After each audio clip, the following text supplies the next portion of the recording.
So sometimes when I'm in a session with someone, they will say, Christine, where is my soulmate? Where is he? Where is she? I want to meet them. Why haven't they shown up yet?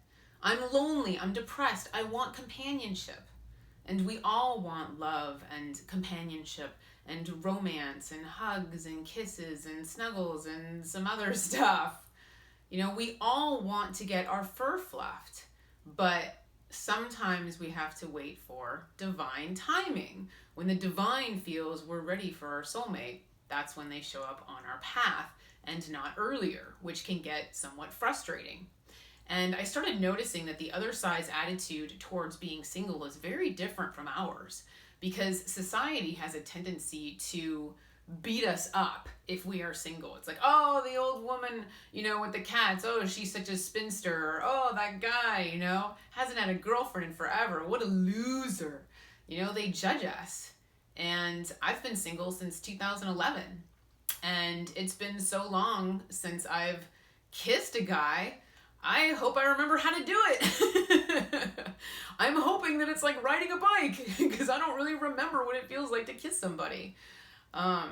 But instead of being bitter about the past, because I've been single for this long because of, human free will, other factors, the other side decided to take advantage of the opportunity and help me with, soul's growth while I was single. And that's one of the reasons why I'm making this video. But, they see being single as an opportunity. So our attitude doesn't necessarily match the other side's attitude towards being single. They don't see it as that bad. They just view it as an opportunity, like, okay, we're going to work on soul's growth.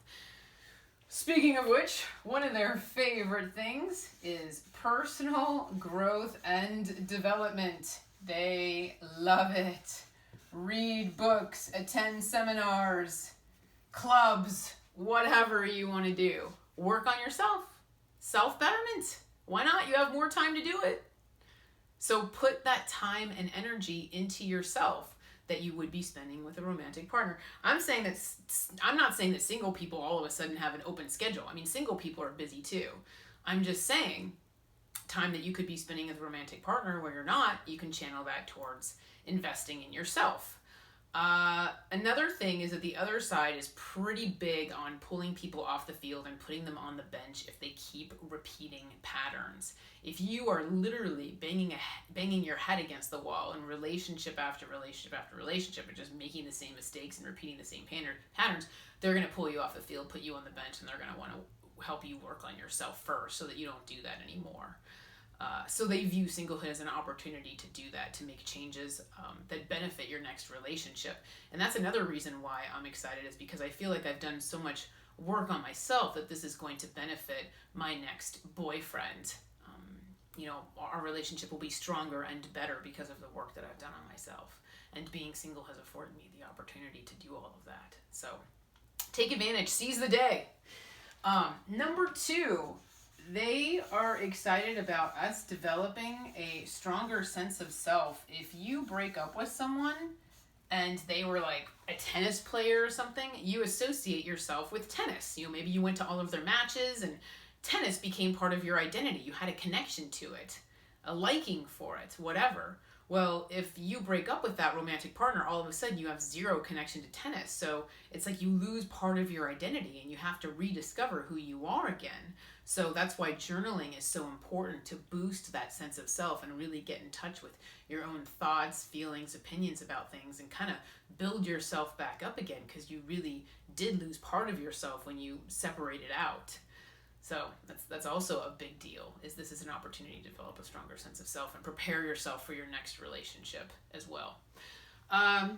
Another thing that they're excited about when you're single is intuitive development. Oh boy, guess what? You don't have a romantic partner's voice in your head all the time. Your mind is going to be quieter. Maybe you're spending more time alone. Your spirit guides, you can hear them. Meditate. Whatever, quiet your mind. You're not sitting there thinking about that gorgeous guy or girl you had dinner with the night before. Your mind is quieter, it's calmer, your angels can come through. Another thing, your angels are really big on you leading a deliberate life, making deliberate choices. They are going to be picky about what and who you put your time and energy towards. They're going to have a lot of opinions about it. So they're going to want you to be more picky and choosy than just, oh, just go here, go there, hang out with that person, hang out with that person. They want you to be a little more deliberate with what you're putting time and energy into. So that's another thing. Be picky. And so another thing that they want you to take advantage of is the opportunity for self-love and self-care. You know, go to the spa, go get a mani-pedi, you know, give yourself what you need. They're really big on self-reliance, by the way. I can attest to that. They're really big on self-reliance and us giving ourselves love and satisfying our own needs and giving us what we need. So they want us to be fully functioning individuals who fill ourselves up first and foremost, because then we bring all of that plump and juiciness into a relationship, which just makes it all the better. But, you know, hobbies. Boost yourself up with hobbies. What do you like to do? Explore that. Go volunteer at an animal shelter. You know, good karma all the way around. Positive energy going out towards the animals, positive energy coming back from the animals, unconditional love. It's a great energetic exchange. So you're boosting yourself up. You know, self-love, self-care. Yeah, you know, I mean, if you want to, you know, you can sit around and scratch yourself all day, but, you know, they want you getting out there and doing fun things. I mean, I don't know, there's a benefit to sitting around and scratching yourself all day because you're not compromising. You don't have to compromise anything. You're not compromising with anybody. It's the me, myself, and I show. So take advantage of that temporary narcissism. Hopefully narcissism in a good way. But take advantage of, you know, the time you have to invest in yourself. You don't have anyone else to worry about except yourself. That's what I'm saying. So make it work for you. Another thing along those same lines is education. What do you want to get better at? How can you hone your skills? Do you want to take an art class, an acting class, singing class, dancing class, martial arts class, pottery? What do you want to take? Hone your skill.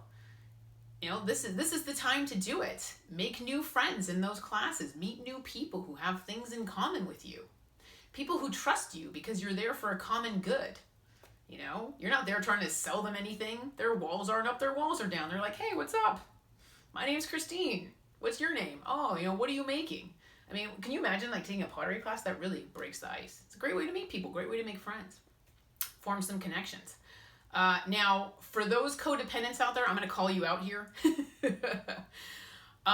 If you are severely codependent, you know darn well you're actually better off being single. And codependents will often break up with people because they want their life back. Because codependents have a tendency to form themselves around their partner and lose who they are. They lose their sense of self. So this kind of thing, you know, taking classes and focusing on the self, that is like the most non-codependent thing you can ever do. Because it's self-focus. So codependence, you know that oftentimes you're a lot happier being single and working on yourself. Just so you know. I'm calling you guys out because I used to be codependent. Now, hopefully the education will benefit you in your life purpose. Using your God-given gifts and talents to help humanity. Your life purpose. What you are contributing to the world. Shining authentic light. I got news for you. This is the quickest way to attract your soulmate to you, by the way. Shining authentic light and doing what you're supposed to do. You know, I went from being a marketing executive to a psychic medium. That affected how I saw myself. It affected how the world saw me. My entire brand changed. So you see how the light you shine is very, very important in attracting a romantic partner? What are you giving them to be attracted to? What are you giving them to be drawn to? Make sure it's authentic. Make sure it's heart-focused work and aligned with who you are. Because those are the authentic relationships you're going to attract to yourself in the process by pursuing it. Now, another thing is they'll pull you off the field and put you on the bench if you need healing.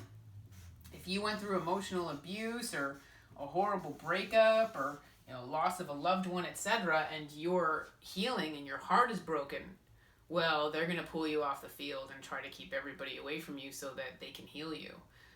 You can heal through meditation, prayer, whatever, but what you're doing is you're sucking that life force energy out of the universe and asking it to heal you and your chakras. So a lot of times they'll be focusing on trying to help you during this period. And they are fully able to heal you. Like I said, meditation, Reiki, etc. So that energy is there. The God energy is there and ready to heal you if you're ready to receive it. So let it in. Now, unfortunately, during this period, that's when the dark sees you as a plump and juicy steak. Is when you are healing. Why? Because your vibration is low. You're sad. So unfortunately, you're an energetic match for the dark, and that's when the dark tries to grab you, is when you need healing, because the dark doesn't want you to get healing.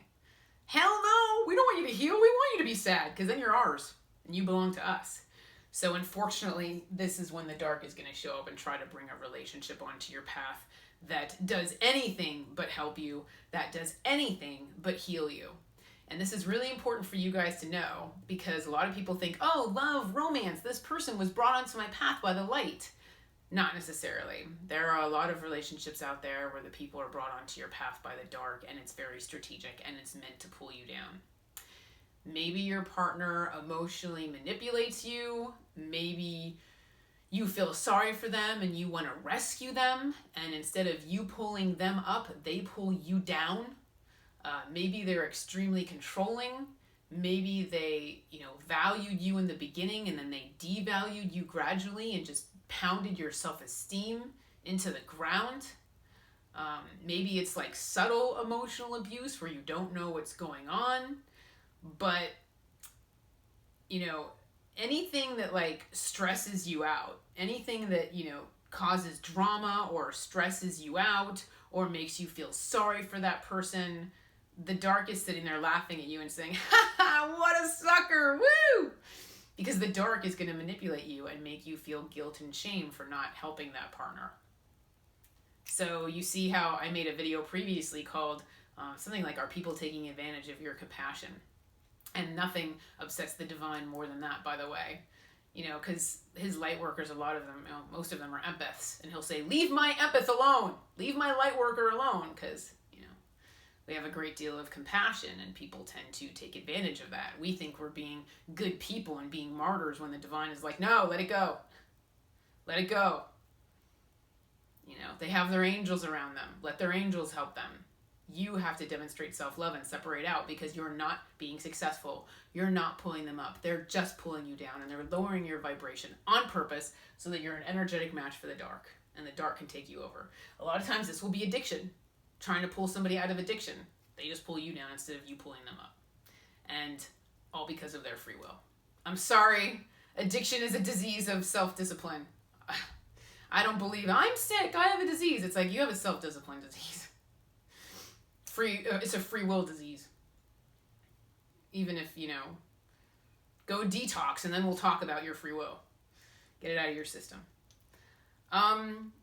So they're playing the song, I can see clearly now the rain is gone. They're singing that because being single and being alone, the cloud's clear. And that's why that saying, hindsight is 20/20, is so popular. Hindsight really is 20/20. When you're single and you're alone, you see things clearly. You have a chance to be alone and see things for what they really are and view things objectively, past, present, future. That's why we always run to our friends for advice, because we want an objective opinion that doesn't involve any emotion. They're not emotional about it. They weren't emotionally attached or emotionally involved in our relationship, so we can rely on them for head over heart. Now, when our heart is involved, it becomes a little more complicated and things get a little fuzzier.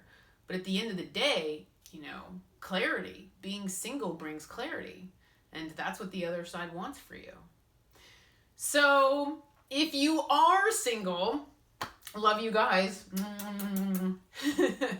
I'm sending you lots of love. Enjoy it. Enjoy it while it lasts. Because the divine has a plan for you. And you never know what's around the corner. And in the meantime, Take care and be well. Thank you.